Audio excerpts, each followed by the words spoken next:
There's nothing worse than spending 40 plus hours on a high-end table build and you uncover something like this.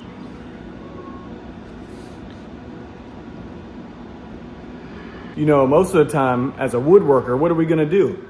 Sand the whole thing down, grind it down, and by that time, it might not have enough thickness in the table to make it even worth it. And that just ruins our time and our profit for sure. But today, you don't have to do that. I'm gonna let you in on a little $19 secret that'll fix this problem without you having to grind down the whole entire table and starting over from scratch. Check this out.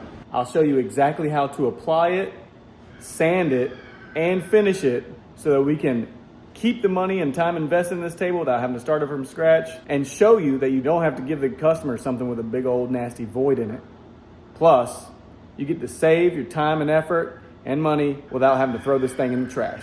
This little trick saved this $1,500 table. Now this table doesn't look half bad, but man, this right here is really an eyesore. Look at that. Bunch of bubbles and voids.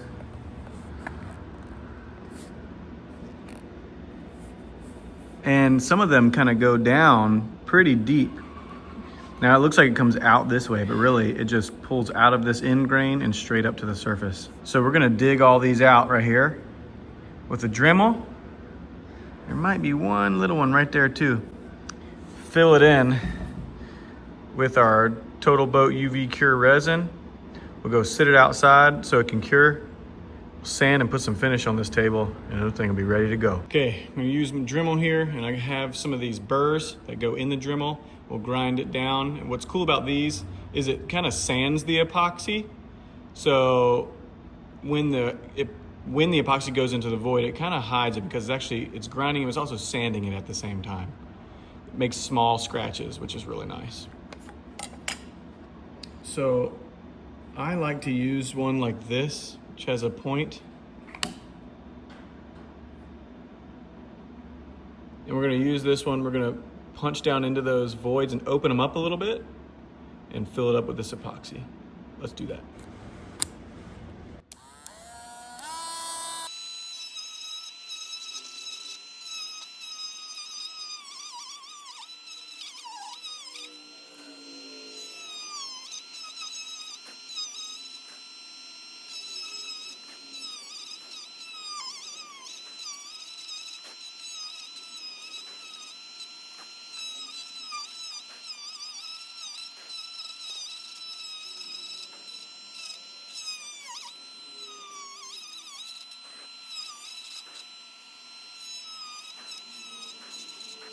Now, I do want to mention one thing. This is never going to be perfect.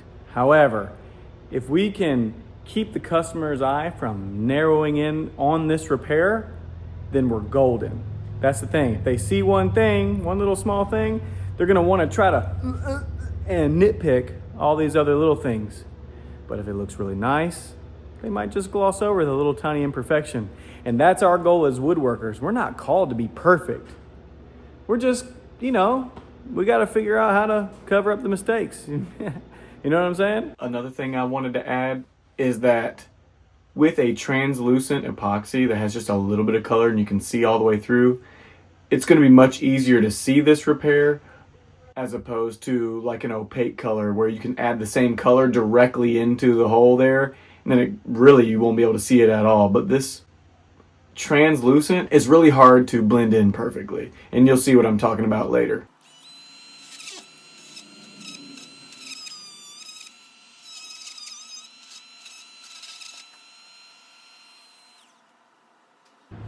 Now let's go ahead and get this whole entire top sanded. We're gonna sand this whole thing down nice. Start filling this thing up with epoxy. All right. We got our 3M extract. Got some 220 on here. And we'll go ahead and get this thing sanded up.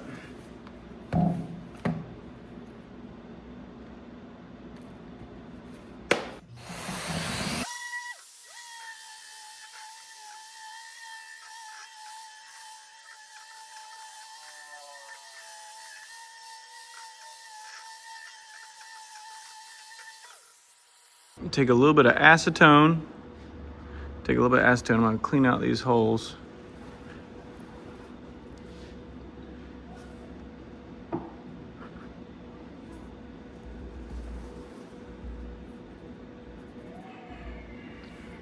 Hopefully they go away.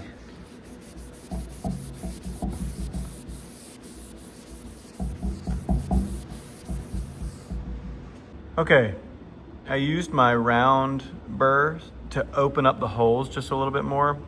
Because the epoxy has like a high surface tension, like it's thick, it doesn't want to fall down into those little holes.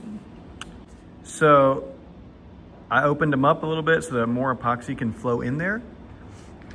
And then we'll pour it in, let it sit without giving it sunlight so it can soak in, and then we'll go ahead and put it out in the sun.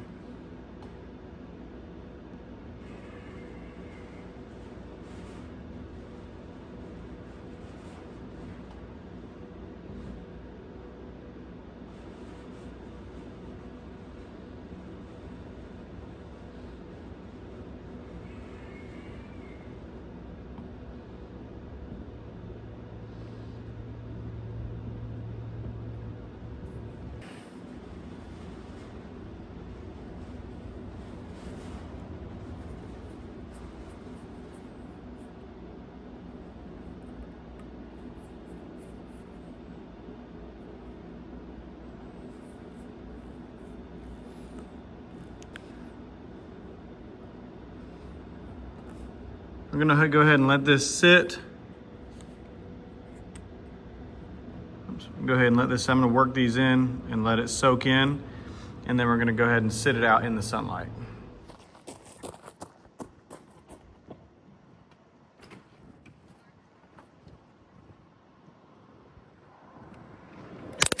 Oh, my phone fell down.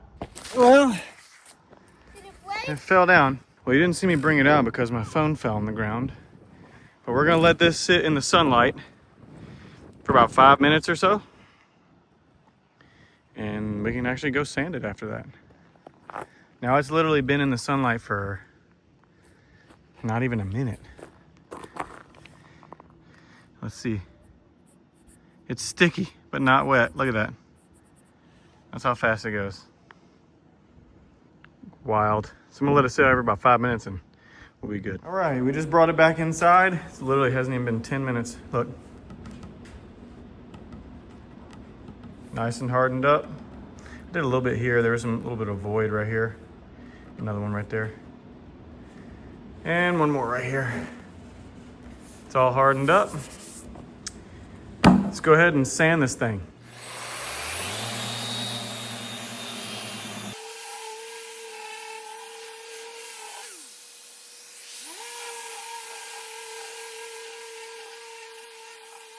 All right, let's get some finish on this bad boy. We're gonna wipe the dust off with some acetone.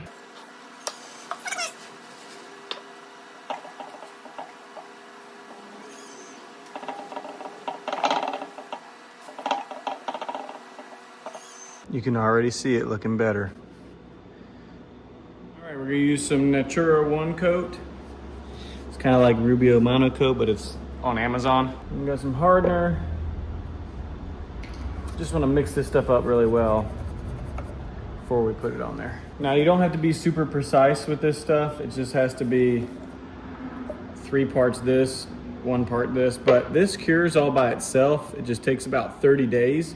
But if you use the accelerator, then it only takes about a week. So because it cures by itself, it's not super important that you get it dead on the money, a third, 2/3 and a third.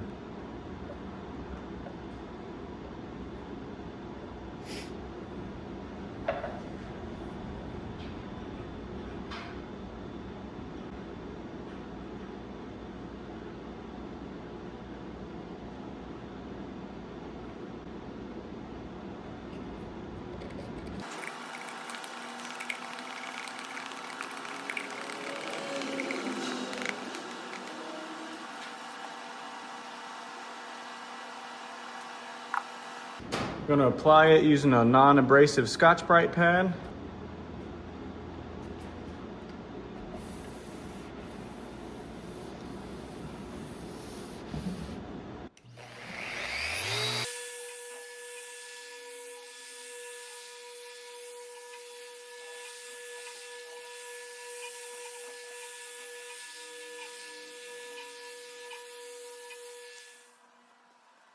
Now I haven't wiped it off yet. It's gonna be a little bit more satin than this, not so gloss, but I want you to look right here where the bubbles were.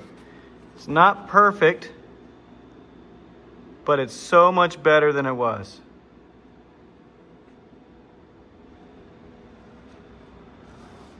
And now people's eyes are more drawn to everything else that's going on besides this little spot here. And it looks so much better than it did. And it didn't take very long to fix.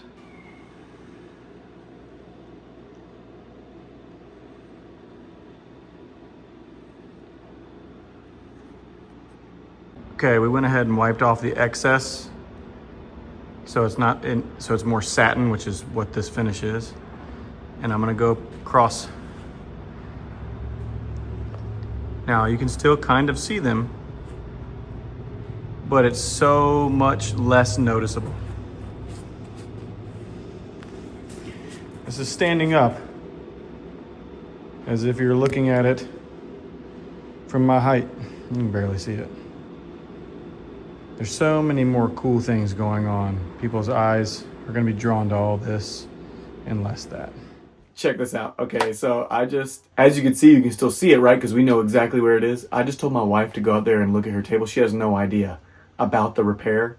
When she came in, I asked her, did you notice anything, any repair that we did? Did you notice anything? She was, I didn't even know you did a repair. The thing looks great. I didn't even notice. And this is what I'm talking about. We see it, but they don't see it because we know where it is and we can point it out specifically because we know what's going on. They just gloss right over it. They have no idea. This is what I'm talking about. So, it's not perfect, which nothing's perfect, right? But this will definitely help you in a pinch and save you some money, time, and effort, for sure. If you want to see another way to fix bubbles, you can go ahead and click one of these two videos and go learn some more. And remember, if you need me, I'll call you. Catch you on the next one, guys.